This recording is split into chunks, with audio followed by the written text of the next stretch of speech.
mga kabarangay. Yun, maglalagay ako ng itlog sa aming refrigerator.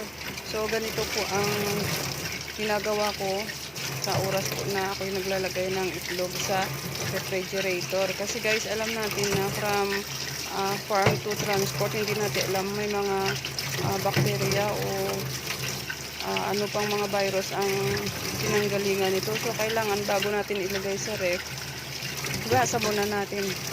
So, ganito po ako maglagay. Nasa inyo po kung gusto niyo po gayahin para masigurado din po natin na ang ating itlog ay safe, na hindi mahawaan yung mga stocks natin sa loob ng refrigerator. So, manatili na ang ating itlog na gagamitin ay fresh na fresh.